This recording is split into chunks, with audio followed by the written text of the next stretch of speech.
Hi everyone, welcome back. This is going to be the start of a new video series called Let's Talk Tsuris. Today it's going to be about the twins, and I'm here with my very good friend Emily. Introduce yourself. Hi, I'm Emily. I'm her best friend. hmm Yeah. hmm Today we're going to be going over like the basic story of Tsuris involving the twins as the protags, and just sort of like where they end up post book, as long with pre book where they were before we meet them. Yeah. Okay. Yeah. Right. Yeah. Yeah. Yeah. Love it. Take it away, Emily. Before we get into this, Ilios is my character and Mia is Eve's character. Um, yeah. So they're born into one of the kind of less wealthy areas of the country they reside in. They're born to a devout mother and a father who unfortunately passed away at war. As consequence of having twins and being not well off, she was put in a very difficult financial situation, um, and was having to parent both of them by herself, which would prove difficult considering the way they both are. The single Um, mom works two jobs. yeah, she does. Does she work two jobs? No, she's a She seamstress. she's a seamstress. That helps her, like, but it's you can only earn so much. You can only do so much. So raising them solo was very difficult. She did have some assistance from a friend of her, now late husband, Torin. He was kind of helping raise them. It's during this time that they had a numerous amount of incidents. A numerous amount? They had numerous incidents. Um, First of all, you may notice from like looking at the two of them, they have little scars on their cheeks. Little Um, scar. Little scars. So this came about because they got into a fight and it got a little physical. Mia All the shit. scratched, mauled the shit out. Yes, there we go. Yeah, let's say let's call it what it is. She mauled the shit out of Elios. She scraped down his little cheek and left permanent indents of her nails, as you do as a child. As you do as a child, obviously. And so Elios was panicked and terrified in the moment, so he kind of grabbed for whatever sharp thing he could and Probably fucking scissors. probably You know, scissors, yeah. Mum didn't leave him out of grasp, and fucking swiped at her. So then she now also has a scar as well. However, the next incident is the one that shaped them the most and what leads into kind of the rest of the story in a way. I'll let you do this one because this is Mia's little moment. okay. We'll have to go into the magic bit, but essentially, so Mia was born with a form of like shadow magic, and Elios was born with light magic. But based on how the two different powers worked, Mia, when she was an infant, well, not infant, when she was a young child, accidentally injured a bunny, and in an attempt to like help it, she used her powers, but ended up suffocating the bunny with her shadows, an event that would scar her and just put her on a course for the rest of her life. And Elios came along, and he, with his light magic, he healed the bunny, which also set him on a path. And when Calypso and Torin found them, they kind of sent them on their own ways, with Elios being sent to the priest, who we will go over, and Mia being sent to Torin to be trained and disciplined. A lot of their magic is influenced by their emotions, and so Mia was kind of taught to hold all that emotion inside and not really let it control her or let it control her magic. Something that would prove to be very destructive later on. Whereas Elios was kind of told to kind of embrace his emotions, um, like let them do what they need to do because it for him is had positive magic. Um, He's not going to suffocate any bunnies. He might no, blind them, but he might not he suffocate. might blind them, but he won't suffocate them. And that's, lesser of two evils. The lesser of two evils, might. Yeah. Which, So the way that obviously Torin is associated with the family, he's been helping raise these two kids, so he was a logical step for Mia to be given to. The whole priest situation. Um, there is a prophecy in this world that basically kind of communicates that a child of light is the only thing that can dispel the evil. And the evil is a kind of creature that has been lurking for a while. So the priest hears of this child who has been blessed with light magic, and that this light magic has given way to a form of life magic. And this priest is like, oh, this is the prophesized child. I'm taking this one. So my. the priest made their way to Calypso, approached and was like, hello. And obviously, everyone, Calypso, as a devout woman, Starstruck. starstruck, was like, oh, hello. And when the priest asked for Ilios, it was like, oh, absolutely, you know, because this is perfect. Of course, the priest then would financially aid Calypso, as that is the mother of this prophesied child. The priest wants Calypso kind of under thumb as well. Yeah, It's like, I've got very much. access to the child for this, so I'm going to make you as happy as possible so you don't recall my access. Revoke. Revoke my access. Revoke. So from this, they both had different kind of upbringings, whereas Ilios was being taught religious practices, given religious texts to read. Mia was in the field, practicing her fighting, practicing keeping those emotions held within her, Just and picture Elsa with conceal don't feel, and that's just Mia.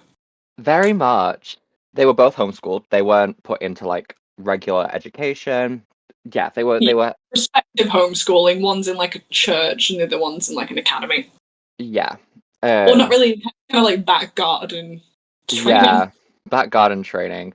Um, Comes over with a wooden sword. Literally. Obviously, during this time, Ilios was being taught about the gods.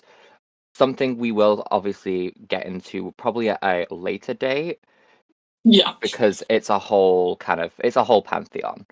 Um, yeah, but yeah, and he's kind of being taught these like what he needs to do when the time comes. Whereas Mia's kind of Loki kind of being traumatized. yeah. It's a lot of. There's not a lot of love in Mia's childhood. No, We got to like mention Calypso. We love, you know, she Calypso's did her. lovely. We love her, but also she wasn't a great mother in terms of she loved her kids dearly and still does, but a lot of the parenting she kind of, in a way, offhanded, like gave away to these other people who were essentially training them for a job Yeah, and they not weren't giving them like love. it wasn't parental love from either the priest or Torin. It was like Torin in a Mentor. way parental love eventually for Mia, but part of that came from his hidden feelings for Calypso. Oh, get into it, girl. Okay. Yeah, they're not really covered much, Calypso and Torin, but as Torin was a friend of Calypso's now deceased husband, he would never like outwardly say that he had feelings for Calypso until very, very like later on, because it just felt disrespectful to him. But it's the reason why he was so willing to like take on this job and like train Nia and like set Elios up with like the priest and like make sure everything's Yeah. fine from there. Yeah. Hmm. Love that. Okay, so like a little bit of a time jump here because obviously this is all kind of happening over a couple years, like they're both getting trained up, and then it gets to the point where yes, they're being homeschooled, but it's not enough to be able to for Elios is like you can't really be stood alongside the priest in these religious things and not have some further education into the practice. Yeah, And nepotism this only gets you far. Yeah, and the same goes for Mia. Torin wants her in the guard, and so she can't just be added to the guard because they've been training in her backyard. It's like we need you to have like the proper guard training. So they're both sent off to the capital city, Zenith, where they're enrolled in kind of like the academy, really. It's known for turning out some of the most revered and kind of well-known scholars, warriors, and stuff like that. Yeah. Um, so it's during this time that because obviously with they've just kind of been by themselves. They've been with the priest and with Torrin respectively. However, they've not really had social time. Yeah, not even with each other. Not even with each Like other, really. even They in time, don't Mia and Elios did not see a lot of each other. know. And when they did, there was a lot of like underlying tension there. Yeah. So they are at this academy. Academy. It's like an academy university guard. Like it's hard to explain what it is, but it's We'll like just be calling it an academy, but yeah, picture it we'll as call just it education. yeah. Um. So Ilios begins to make friends. Two very important friends to mention would be Carrie, who we'll get into in a bit, and Phobos, who is a fellow religious scholar who is studying the same stuff as Ilios is. Yeah. So they become quite close, they become good friends. And Ilios has the canon gay man event Falling for a straight of man. falling for a straight man. And a lovely one. It's even worse. He is the nicest straight man He you is will the met, nicest person ever. and he's such an ally in that he would just never be interested in Helios. I haven't mentioned this yet. Ilios is trans. Trans male king. Like, him and Mia were identical, well, are identical twins. Ilios transitioned just prior to attending the academy. Yeah, just a little thing I forgot to mention. But yeah, so he kind of is falling for Phobos, and it's not good. No. Then we get into Carrie, and this then links into some more Mia things. So Carrie is a arts student. She is a dancer. She is gorgeous. Oh, Jesus, queen. I love her. Um, but she's also a little full of herself and a little bit kind of, how to She kind explain of it? disregards people's feelings a lot accidentally. Yes, accidentally. She doesn't do it on purpose. It's just kind of her. It's like hubris gets in the way of a lot of things. Yeah. She meets Mia and immediately And the rest is and history. the rest is no, she No. she meets Mia and she instantly is like, oh, this one's gonna be fun to mess with because Socially she inept. yeah, she kind of Big she buff obviously Mia. she meets Mia kind of and it's like, oh, your brother's like a good friend, but you're like so you're very tightly wound. I'm gonna mess with you. So she kind of is like flirting with Kind of her, flirt. Yeah, a lot of flirting. a lot of flirting, and the two begin a situationship.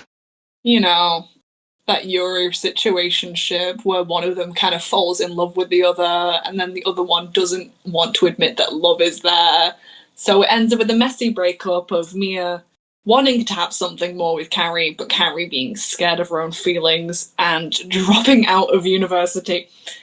As you do, everyone drops As out of you do, university yeah, with that one bad situation show. yeah, obviously, yeah.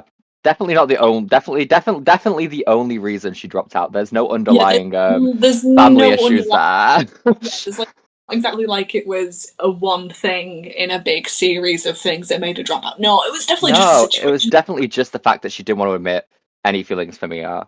It was Um, so uncomplicated like that, you know? yeah. Um, Yeah. so Carrie up and leaves, and that kind of that really hurts Mia because it's like she finally lets someone in, and And they, immediately they kind of take her heart and rip it to pieces. mm, So she's in a hurt place. It's during this time that she then becomes acquainted with Ilios's other friend, Phobos. Mr. Phobos. And Phobos, as a straight man, is into Mia. Because, he has eyes. He has eyes. She's gorgeous. Yeah, and, he's kind of instantly taken with her, which is so sad for Elios because, the guy he likes He's been kind of is pining falling for a while. twin sister, and it's like, oh, you get the bit of trans hurt there of if I was a girl, but it's like that's That's who he is, and Phobos respects that, and that's the whole issue. That's the hurt of it. that's the hurt of it. Phobos is so respectful of it, and it's like that's why he's like, no. Damn it, why the nicest guy ever, but just not into men? Literally. Yeah. So Obviously, Mia doesn't know about any of Elios's feelings towards Phobos no, because they don't talk to each other. no. And so Mia and Phobos get quite close, they get very close. However, before anything major can happen, they finish training at the academy. Um, and so everyone goes home Gets jobs. and gets jobs. Obviously, Ilios and Mia then return back home. Um, however, Ilios expresses kind of the want to live in the capital, and with the priest also being in the capital, Calypso's like, yeah, you can go. I trust you to kind of not make any bad decisions, to kind of, fulfill what you need to do, fulfill your destiny. Yeah, Um, do beds. so he moves, and he kind of doesn't really give it a second thought. He is just glad to kind of have his own space in a way. Um, he kind of finally feels free to do whatever. Um, Obviously, he kind of reunites with Phobos there, but at this point, he is slowly getting over those feelings. He's very much just kind of like, I'm just glad to have my friend. It's a little selfish, but he's like, I'm glad to have my friend back to myself again.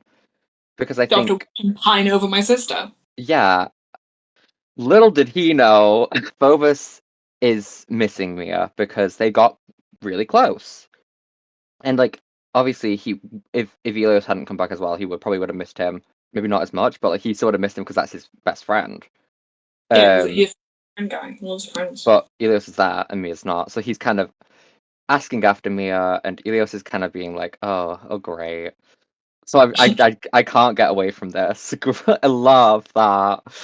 Eventually, Elios returns home for a family meal because it's been a while since he's been there, and his Calypso invites him, and he's like, why not? He returns home and he sees kind of how things have changed. Mia has completely gone back into herself again. She is not having a good time. She is just very depressed. Yeah, she's got like a guard role in this small town. It's like nothing happens there, and she's essentially just posted like at a wall pretty much all day, Pretty every day, and then much. going back to Calypso and Torin, and it's not great for her mental health. No. Um, and it's whilst he's there that he kind of sees this and he's like, I'm gonna regret this. um, but he talks to Calypso and he says, I want Mia to come with me. Calypso and Torin are very kind of like apprehensive about it at first because it's like, we need to keep an eye on her.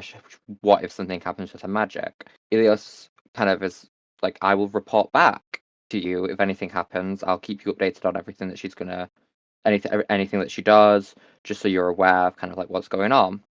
After a lot of convincing from Ilios, they do eventually kind of go, you know what? Fine. We trust you.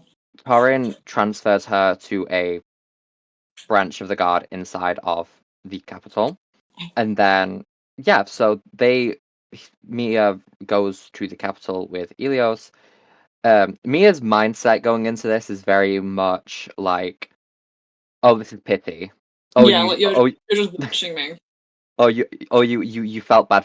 You felt bad, so then now you're bringing me with you. Okay, like she doesn't think that there's any kind of not that there's no love, but there's no kind of oh, I'm doing this because I want you to be happy. She thinks Yeah, it's just like I think it's genuine. She's like, you're just doing yeah, this, like monitor me because you don't want mum to have to monitor me anymore. Like you're just doing this for her, yeah, yes, very that.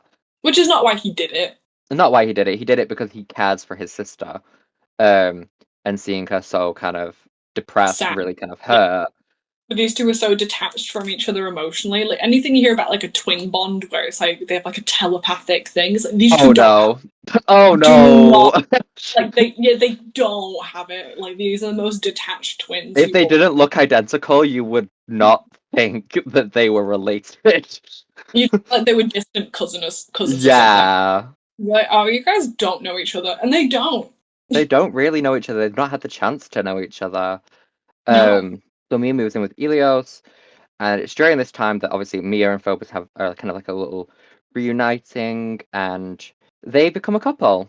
Yeah, develop a little cute relationship. Mia very much kind of keeps details of the relationship hidden from Ilios, not out of any kind of malice, but of if I tell you, you're gonna tell mom. Yeah, it's like her privacy thing rather than her not wanting Ilios to know parts of her life. It's just there's She doesn't no want there's not a lot Calypso of to know. yeah, there's not a lot of trust between the two at the moment. No. So time goes Obviously, so by. obviously Phobos tells Ilios, he knows. Oh yeah, Ilios is aware that the relationship's there because Phobos cannot keep his trap shut. No, and obviously Ilios He's is happy. yeah. He's like, I'm dating your sister. She's so nice. And he's like, what? Really? She's It's not. like, she didn't tell me. She's nice. Right? She's Like, a not surprised decent human about the being. not surprised about the dating, but surprised that he thinks she's nice. Yeah. So this is where we kind of like this is where it kind of splits because now this is no longer kind of like stuff that happens pre-book. This is kind of the stuff that kind of happens during the events of everything. Like these will be like the recorded events. Yeah, like we are starting the book now. They're starting the book here, right It's now. here, right now. It's Right happening. now. So Elios and the priest are doing their thing, you know? They are Elios is kind of like at this point has a job working directly under the priest. If the priest was to pass away, he would probably take over. Mm. Very much that kind of situation. And he is kind of bored, is how I'll put it, because his life has become a lot of the same stuff. The only joy he kind of usually seems to get out of things at this point is when he's able to kind of just blab about stuff to people Because he's a nerd. because he's a nerd, and not a lot of people are able to keep up with that or enjoy listening to that. Especially when it's just about gods. Yeah, Have you Monarch? Oh, on Monarch's so great. Did you hear that? Like when they did this at the very start of the world, and they're like, "Yeah, bitch, we know." that's like the creation myth, you dumbass. You know. Like what they tell, like the morning prayer, and it's like, yeah, but it's true. He's just a little god nerd, He is. He's such a fucking nerd. loser. Yeah, Loser. He has these kind of friends that kind of surround him when it comes to like his job. They're all kind of people that the priest has kind of been like, yes, I trust you guys to lead him down the right path. However, that's not enough for Elios, so he starts kind of not trying to find the right word because it's not like kidnaps. He doesn't kidnap. It's like he kind of just he doesn't kidnap. He'll sit down this guard. Like it's the same guard every time. He will sit this guard down whenever they come across each other in the Royal Archives, and will just yap to this guard. This guard is dumb. This guard is a loser. He falls head over heels and is like, ah, oh Farron. poor Farron. He is just he likes listening to Elios chat. He doesn't understand a word of what the dude's saying, but he doesn't care. The blah blah place name, backstory, boring stuff. That kind of Yeah, that vibes. vibe. But yeah, so he has this kind of friendship group. Mia doesn't. She has fellow She has guards. she has Sarai. She has Sarai and she has Lyron, but Lyron is friends with literally anyone that you Everyone. possibly imagine. He's not. He's one of those. His parents who are like aristocrats, like they just put him into this position to get him away from them because he doesn't shut the fuck up. Which means that when he found introvert Mia, he did the extrovert thing where he just like, "You're my friend now." We're friends now. He did the same thing with Sarai. So she's got like these two. She wouldn't necessarily consider them friends, but more like Acquaintances. she'd consider them colleagues. They would Yeah. consider her a friend. Aw. Good for her. Yeah.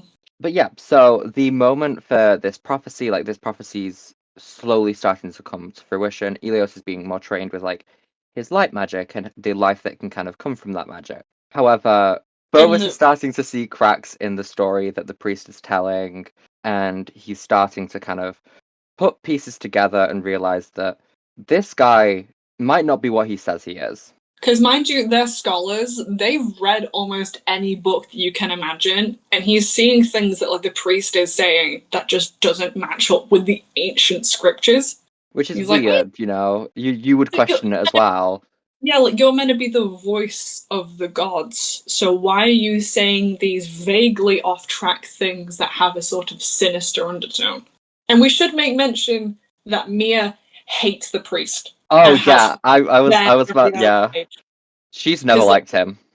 no, and with her shadow magic, there's something about him that to her, through her eyes, she just sees that him as this like shadow monster.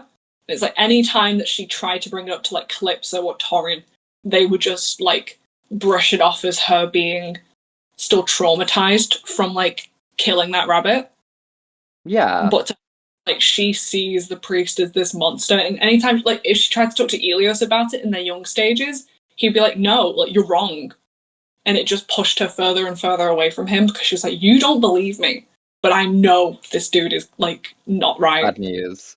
Yeah, so she's never Yeah. liked, which also probably influenced Phobos a little bit Oh yeah, because like definitely seeing bring up Mia's his kind mom. of opinion on him was like, oh, He's like, "Oh, I you hate like viscerally," I and you've wonder why known that him. is.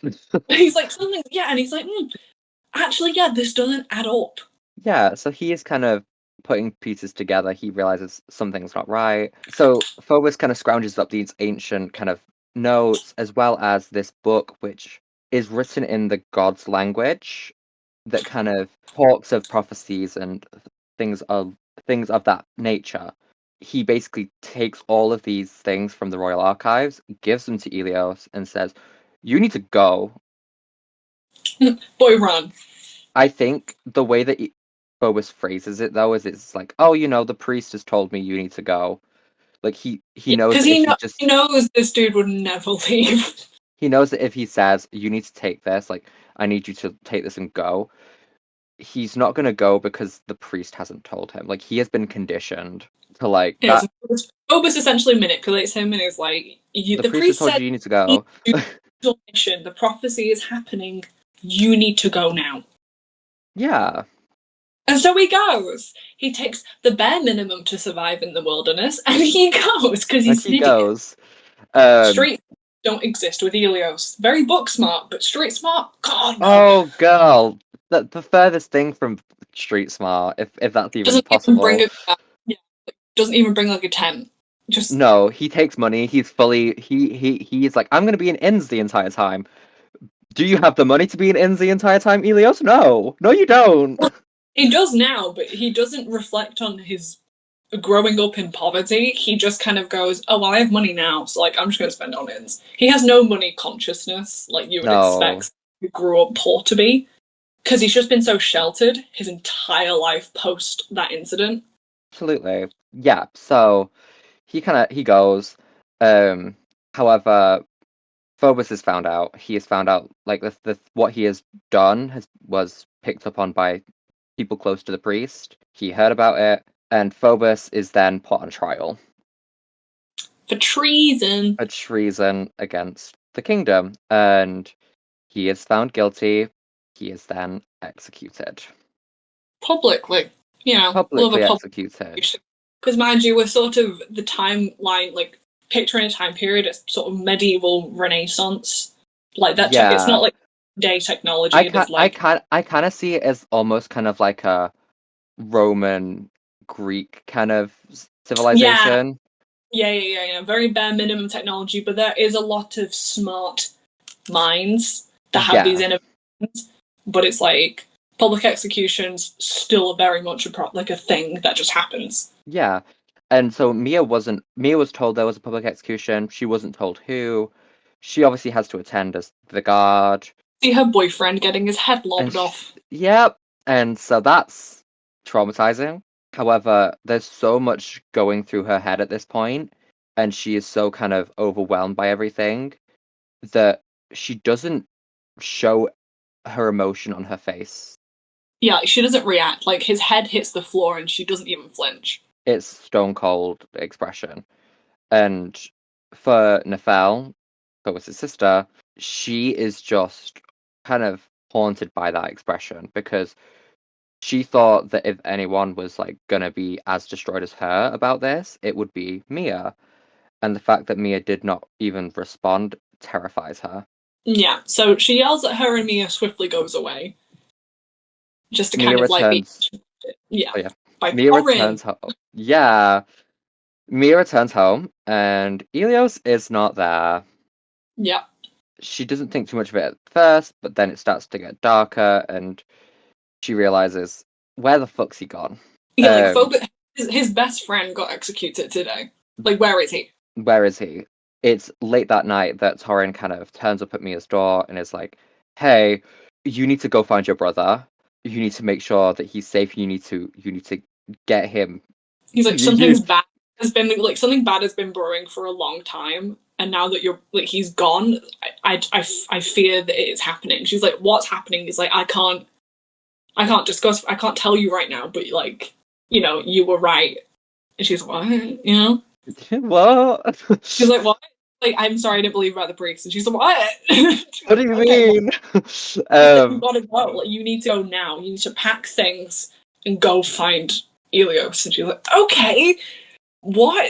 He's like people saw him leave out of like that exit of the capital. So she just like sets out, grabs her shit and leaves She actually packs the stuff she needs. because she's street smart. Yeah, she runs the streets. She runs. Yeah, so she runs. She goes and tries to find Elio. She sets off to go find him in the middle of the night. In the middle of the night. So Mia kind of is like, Mia's running, not running, but she's kind of heading out. She's trying to find her brother. Eventually, it gets too dark for her to continue kind of traveling. So she goes to a local town just to kind of ask around there a little bit, see if anyone's seen him. And yeah, so she goes to this town. She's kind of asking around. She ends up in a bar, asking the people behind the bar if they'd seen this little gay man. The guy looks exactly like her, but with shorter hair and like a gradient in it.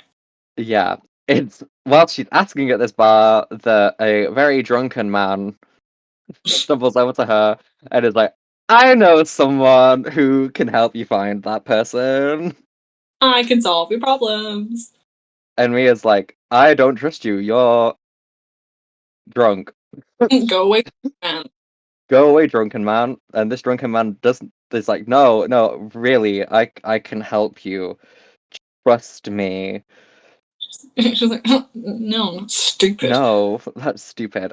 So Mia kind of, after being annoyed by this drunken man, is like, "I'm gonna go and set up camp in the forest. I'm not spending money on an inn." So she goes and sets up camp. Yeah. Next morning, she hears someone in a camp. Grabs a sword. She grabs a sword. The guy's neck. Who is it? The man who was drunk yesterday. Yeah. And he's like, "Hey, I found you." It's like, what? Fuck. He's kind of like, he's telling her, I do know someone who can help you. Now that he's a little less drunk, she's like, "Okay, well, I have a weapon, so you know that I can fucking kill you if you try anything." He's like, yeah, okay, you're gonna come or what? He's like, okay, fine, yeah, whatever. So they go. They travel a little bit deeper into the forest, and they come across a little hut, a little rundown, but it's fine. It gets the job done, and we get introduced to this man's brother, and they introduce themselves. So the drunken man from the night before is called Luke, and his brother, who is the person who can help, is called Orion. Orion is like, "Yeah, what he said is true. I can help you find him." Um, though I don't know why he was going around telling everyone that I can help you, because we're supposed to keep that quiet, Luke. But they set off eventually, like, after Orion uses his magic to locate where Elios could be. They then set off. They travel. Obviously, it takes a couple days for them to catch up with Elios, but when they do, Elios is with a very familiar face. Let's say that. And one that Mira is not very happy to see with her lost brother. It's her Harry. It's her ex situationship. Yay! She's Carrie's here. pissed. Girl is pissed, Mm-hmm. as you would be. Luke and Orion pick up on it, and so they're like, "Oh, oh no, this isn't good." And they, yeah, Mia's mad. Not a very happy So ducky. not very happy ducky. They talk about, like, there's a lot of tension going on, but eventually they settle down into an inn for the night because Elios insists. He's like, I'm not sleeping alone. He's Let's like, ugh. But God, it's even very so likely that he had already booked in for an inn. He just yeah, like all this shit was already in a room, and she's like, fine. Well, I'm sharing with you. I'm not paying for a room. like yeah, fine, whatever. So Ilios and Mia share a room, and it's whilst they're in here that Mia breaks the news to Ilios about Phobos's execution. Ilios is like unsure on how to feel. Mia prompts him, being like, why would he be executed? Trying to get an answer out of him. But Ilios isn't saying anything because he doesn't know how to explain to his sister that there's a good chance that in trying to do the right thing, Phobos got himself killed. But at which point he's probably questioning. He's like, "What? But the priest said that I should do this. Why was Phobos tried for treason?" He's like, "Oh Yeah, shit, the priest he's didn't tell me realizing. to do this." He's like, "Oh no, but then why would he risk his life to get me to do this?"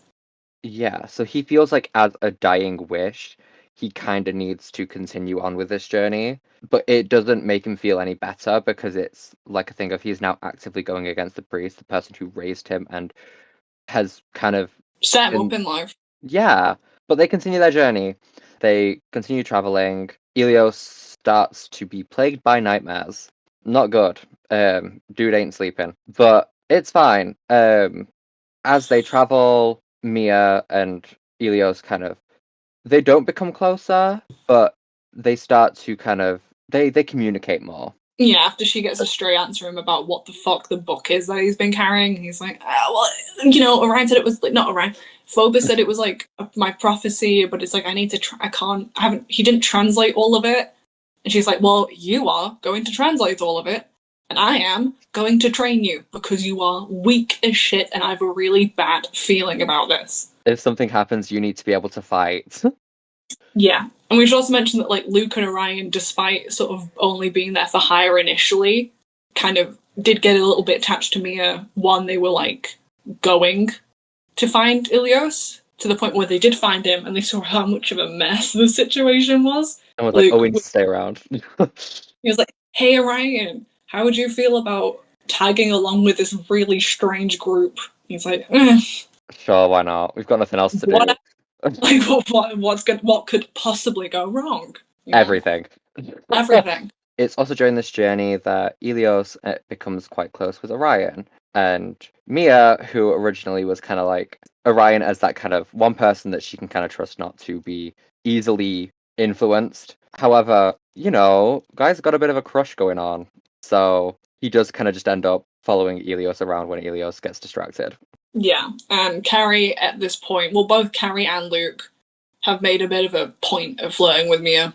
Oh, yeah. Just to fluster her a bit, and Carrie obviously has that history there, but Mia obviously at the moment is not at all receptive to anything. No, she's not down for any flirting at the moment. Just lost her boyfriend, her brother is being an idiot, and they are going on this quest, and the more that this book gets translated, the more dangerous it seems like it's going to be. Yeah, the more they're kind of realizing stuff's going on. Whilst they're on said journey, there's a couple events that start to make Ilios start to doubt the priest even more. He's always been taught that gods are distant, but then he comes across a festival where there are lesser known deities mingling amongst humans, which is something that he was kind of told would never happen. It's things like that that slowly start to make him go, huh, maybe I've not been told the whole truth. Yeah. Maybe something's wrong here, My best friend being killed by my mentor definitely didn't give me that impression. No. However, after traveling for a while, eventually they arrive at the port, at the shoreline, and Carrie, who has kind of been the one guiding them here, is like, "Hey, want you guys to meet my cool ass bestie. Lazarus. This is Lazarus. They're a pirate captain. They own a ship." And Mia's like, "A pirate?" A pirate. Mia's like, "We're traveling with outlaws now then." Like, yeah, well, you're technically a criminal because this is a treasonous trip. Yeah. Like, oh yeah, okay, let's go on the pirate. Carrie's also kind of like, Girl, you're concerned about them being criminals.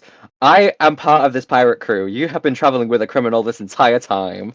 It's like, oh my god, this group is full of idiots. But they get on the pirate ship. And yeah, they set sail. It's But the island described it in the books and the scriptures. yes, scriptures, plural. True. They travel. Orion and Elios become closer during this time. They also have a moment. Mia and Carrie have some kind of reconciliation. yeah. There's an apology made from Carrie, and there's kind of a little bit of like talk about how it affected Mia. They arrive. We get context as to why Carrie left the university, because Mia was probably, like, beforehand was thinking it was entirely because their situationship failed, but then Carrie reveals it's like, no, actually, there was a family lot of issues. She's like, I had a lot of shit. She's like, oh. I had a lot of shit going on, man. You could have just told me. It's like, no, I don't like talking to anyone about my problems. It's like, yeah, clearly. But yeah, so that's all kind of hashed out. Yeah, they arrive at the island. Yay! They made it, guys! But then, well, that's ominous. They get onto the island, and as they arrive, they are greeted by the priest. Who beelined it there the minute he knew that Elios was gone. Absolutely. After Phobos to death, obviously. Obviously, Elios is conflicted on how he feels at the moment. Like, he's very much like, oh my god, it's the priest, guys! He's here! Yay! How do you know we could be here? And he's like, I know everything, child. And he's like, oh my god, what are you doing? Yeah, however, Mia obviously gets off this boat and is like, for God's sake! Immediate, like, oh no, no. Yeah, she's like, let's get back on the boat and let's go away. We should go now. This is gonna go badly. And he was just like, no, that's my mentor. Like, don't be stupid. And she like gets off the boat. They all head by all I am referring to Orion, Carrie, Mia, Luke, and Elios. Lazarus stays on the boat. That's the captain. Captain can't abandon ship. No. So they all head deeper into the island. As they're kind of going further and further away from the boat, and like the boat is being like pushed further and further out of sight, the priest is starting to say weirder things. He's starting to like what he's saying is vaguely ominous. Mia's like, it's like red flags all around. Mia's starting to be like, whoa, okay, no, we need to let's turn around, guys. Back to the boat. Actually, no, I think we made a mistake. I think we should go, and then boom, black. Yeah, they got knocked out. When they come to, they are imprisoned. Elios is nowhere to be seen. And so Mia panics. She's realizing, oh fuck, something's happening. She picks the hell out of the lock that's keeping them in a cage. Absolutely. Probably using some sort of hair tie that Carrie had. She like Carrie's a diva. She's like, give me a hairpin. She's like, why? She's like, you have a hairpin. Just give me. You have a hairpin. Give me it. Picks a lock, and then they run. And they make it just in time for Elios's body to hit the floor. Fun. Elios is killed by the priest for this ritual. Yeah, the ancient evil that we made mention of earlier with the prophecy is awoken. Unlucky for the priest, it's the first thing it does is eat the priest. It eats him immediately. He is rejoicing, and then he is immediately, devoured. Humbled. So that happens. Then all the other cultists are sort of running for the hills, but at that point, something takes over Mia. Like she was staring at her brother's dead body on the floor the entire time. She's not let emotion out in a long, like she's not let herself fully feel emotion in a long time. So her magic flares up, and she grabs a sword, like a weapon, from one of the cultists, and the only way to describe it is she just desecrates them all. But at some point, her body becomes consumed by shadows, and it consumes and suffocates anyone that is in her general vicinity. To the point where when she turns back to the others, Luke calls her a monster. because I mean, She you're looks like one. seeing, yeah, it's like it's not nice because damn, that really hurts me. However, it's kind of like I could You know, understand where he's coming from. like realistically, there is a beast mauling things in the background, and then their friend got taken over by shadows and killed so many people, and then she just turns around, and then they're all around Elios's body. Yeah, so they grab that body and they get I mean, out of there. because the place, the temple they're in is collapsing. This beast is Yeah, massive. It is trying to get out, and it's trying to eat everyone. yeah. So they make the break for it. They run and were hoping to get to the paddle boat so then they can paddle back to the ship and sail away if they need to. However, they're cornered and they end up making it into a cave instead. It's whilst they're in this cave that Luke then calls Mia a monster, being like, "What the fuck was that?" She's like, well, you know. And she pretty much, she yelled, like, once they enter that cave, she yells at them to leave her and Elios there and to go, like, to leave and to save themselves and go back to the boat. Because pretty much at that point, Mia is set on dying alongside Elios. Oh yeah, And she's like, well, this ends here. This all ends here. Go back to the boat. Go home. This isn't your fight. Like, just go. just go.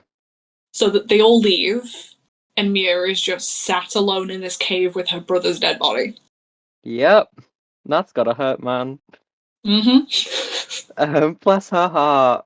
To the point where she attempts to kill herself. Yeah, so Mia's obviously we've spoken about the fact that Mia's shadows engulf and kind of like suffocate the life out of everything. She basically is kind of just huddled around Elios and just lets her shadows slowly start to consume her body. Not like how they did when she was in a rage trying to kill things. It's like in a sense of like she wants the shadows to suffocate her. However, before they can do that, she's stopped Unceremoniously. unceremoniously. She just kind of wait. Like she opens her eyes and she's not in the cave. Elios's body is not there anymore. She's instead in this kind of field of spider lilies, which mirrors what's happening to Elios at this current time, which is he is waking up in a field of forget-me-nots. Both are very confused, and when both kind of come to their senses, they realize, oh, that's God. They're in the presence of a god, of the many gods. Yes, so Elios is in the presence of the god of life, Ulysses, who has taken on a more human form as to not terrify the shit out of Elios. Whereas Mia is face to face with Rumanzovia, the goddess of Yeah. death, who is fully just in her butterfly god state, biblically accurate angel state, kind of just staring at Mia.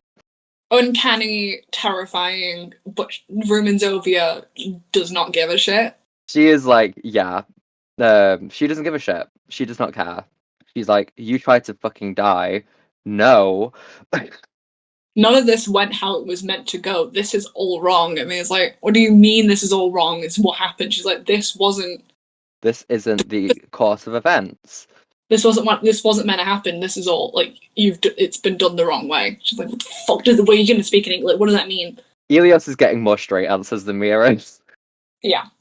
Ulysses kind of explains to Elios that there is a god of chaos, and their whole job is basically just to kind of fuck with the timeline that the gods are setting every now and then. However, not to this extent. Yeah, not to interfere with major prophecies that could, Could destroy a world. So Elios is like, so I'm not supposed to be dead. It's like, no, baby No, boy, you're supposed to be alive. They enter these kind of chapel-like buildings that have kind of a stained glass floor. And Elios looks down and he can see Mia in the reflection of it. Like he's seeing Rumanzovia's domain from Ulysses' domain. The two kind of go, yeah, we're doing this, aren't we? They're both like, yeah, we kind of got to do this now, don't we? So they make deals with the gods. Mia, who was on the brink of death, is kind of told like, either you can return to your body now and like kind of work for me, or you can stay here with me and we'll just let your body suffocate by itself. And Elios is given kind of like the thing of like, you need to be alive. I can bring you back to life. There will be consequences. However, this is like the best option we have right now.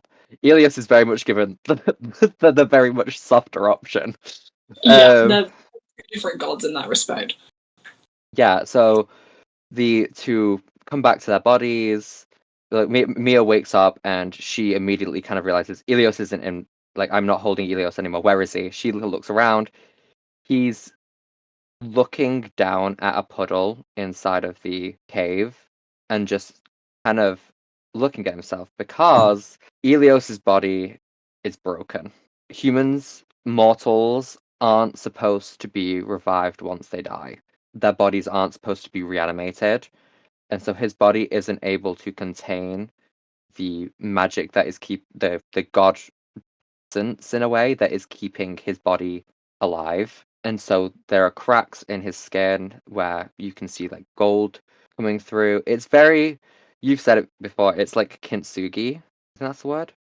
Yeah, I think so. The Japanese tradition of like fixing what was broken with gold. Yeah, it's very much that's kind of how it looks. Mia is like, oh my god, he's alive. So Tackle. tackled. The two of them have a very emotional moment where like they both just kind of let out a lot of the emotion they've both been kind of holding in over this journey. Yeah. And they talk, guys. They talk. Elios tells me everything that's kind of gone on, what he's thinking, like everything that he was scared to tell her. He's now telling her. She airs out her feelings of like, early childhood betrayal of like, you didn't trust me when I said that this, like, the priest was wrong because you believed him over me. It's like, we were treated so differently and it feels like you never noticed. It's like, there's a lot of dirty, like, laundry aired between them during this time. Yeah. However, eventually they kind of do go, right, we've kind of got to deal with this thing right now. You can just hear crashing in the background from the bees running amok on this fucking island. It's like, oh, okay, maybe we need to, like, fix this. Maybe we need to do something about this. So they continue to train because it's like we need to figure out a plan for this. And then everyone returns. Carrie, Orion, and Luke return with Lazarus in tow this time. Their plan is just to get Mia, get Elios's body, and get out. What they don't expect when they enter the cave is to see Elios alive and kicking And covered in gold and covered in scars. gold. And, oh, I think we forgot to mention that, but when Mia came back, she had these sort of permanent shadows like climbing up her arms and her legs and coming from her eyes, sort of Rumen Zovia's way of making her remember. You almost died. So the group come back and they see the two in very different conditions than they left them in. Yeah. And so they're kind of like, huh, what the fuck? There's tension, obviously, between quite a few of them because Luke called Mia a monster and Mia's still not fully kind of over that. But they don't have time to think about that right now. They don't have time to think about it, so it's just kind of like an underlying tension there. Whilst they kind of like Mia and Elias are kind of like, no, we can't just leave like you guys are planning. We do need to kill this thing. We have an idea. It's okay. They talk through the idea. They're like, we're gonna need people on recovery to like help anyone who is stuck here, who kind of isn't like even if they're cult members, we can imprison them later. Right now, we just need to get everyone out. We need people who can do that, and we need people who can distract the beast. So Luke and Orion are put on recovery duty because Big men. big man. Yeah, they are. Whoa. Wow. Whoa. And then Mia's like, we need someone who can distract and annoy the beast. And Carrie's like, me. Like, yeah, me too. We love annoying people. Carrie and Lazarus are like, yeah, that's our thing. We'll do it. That's our job. So after kind of making some preparations, the plan is underway. It's during this battle that things are going well. However, Until then. Every war has its casualties. In distracting the beast, Lazarus is slashed by its claws, kind of hits a wall. It ain't pretty. Carrie sees this and is like, oh no, goes to attack the beast as well, because it's like, you fucking hurt my friend. Uh, Beast grabs her by her arm and then throws her as well. And in the process, it bites her arm like clean off. Yep. So she is thrown and bleeding everywhere, and as she kind of crawls over to where Lazarus is, she finds Lazarus dead. Yeah, Lazarus, it was a swift death. Blunt force trauma. The battle continues because they have to. If anything, it gives Mia a little bit more fight going into it as well. It's like, okay, Okay. that's not good. So they do eventually take down the beast, and it's a mad rush to, oh my god, quickly, we need to get Carrie back to the boat. We can't lose another one. Yeah, I think Luke kind of like cauterizes her wounds, like in the Yeah, meantime, and they carry Lazarus and Carrie back to the boat, and they all kind of hightail it. I tail it out of there. There's no reason for them to remain there anymore. No, and they kind of don't want to see what happens if that, like, because the beast is just just so much magical energy in one thing that it's like, what happens when it dies? Yeah, you don't like, if there's like a explosion of magic, you kind of don't want to be around for that. Yeah, Like so that could kill. yeah, so they get back on the boat. They give Lazarus a sailor's death, well, a sailor's funeral. Yeah, Ilios uses his light to kind of somewhat heal Carrie's wounds. Can It can heal only it do over. so much. On back, but it makes Carrie makes a joke about it. Carrie's like, "Could you not give me another arm?" He's like, "I can't. You're not a chameleon. haha, no. You're not a lizard. Okay, I can You don't heal get it. I infected. can't bring one back." But then they set sail back home. They sail back to the main islands, and it's as they're kind of arriving that they're going, "Oh, this is where we go our separate ways," because Carrie remains with the pirate crew. She was the first mate, so it's like she's now kind of taking over as like the captain. So she's like, "Right, guys, bye."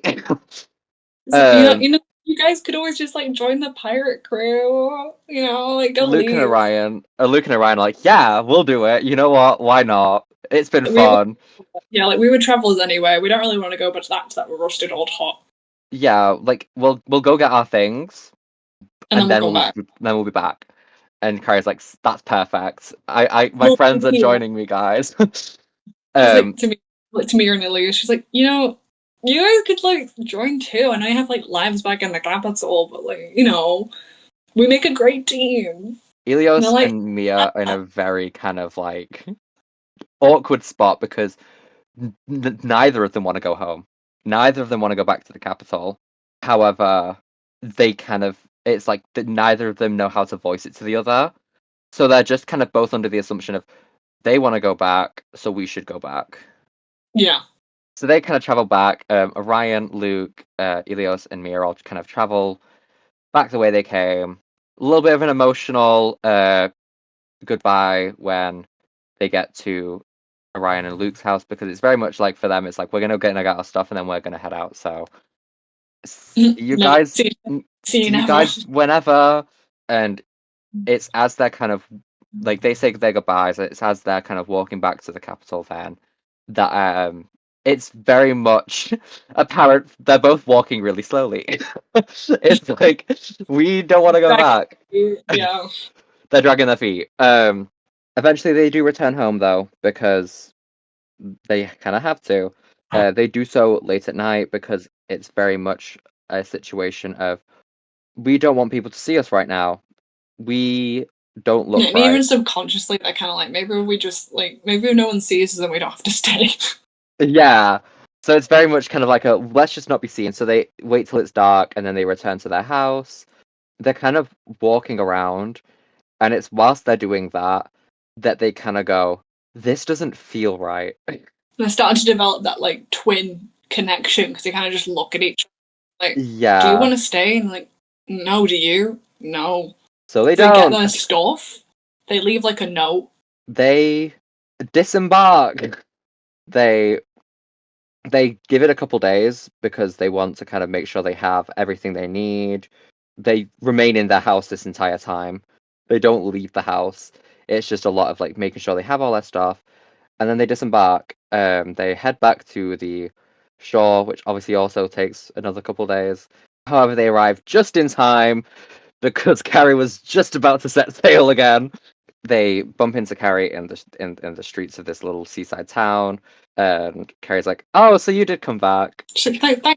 I was kind of waiting for Um, you guys just in case you did come back. And like, oh yeah, so like that's great. that's great. Come on, guys. So she takes him to the boat. Orion and Luke are made aware that Ilios and Mira are coming as well, and it's like a cute little like, oh, group Everyone's happy. moment. Everyone's back together Um, again.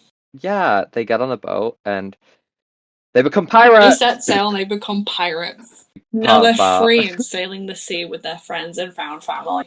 Yeah, and it's happy and it's sweet, and they live a very, very nice life Yeah, after obviously this. there is an epilogue, but we'll get into that another day because this recording is already gotten. Yeah, this video, the video's getting too We'd long. already anyway. If you've made it to the very end of this video, you're insane. But thank you very much. We appreciate it. Thank you for listening to us Like, yap. the next episode we're going to be recording on Let's Talk About Tsuris is the brothers Orion and Luke. So stay tuned for that. Yeah, the Again, thank you for lads. listening. Goodbye. Goodbye.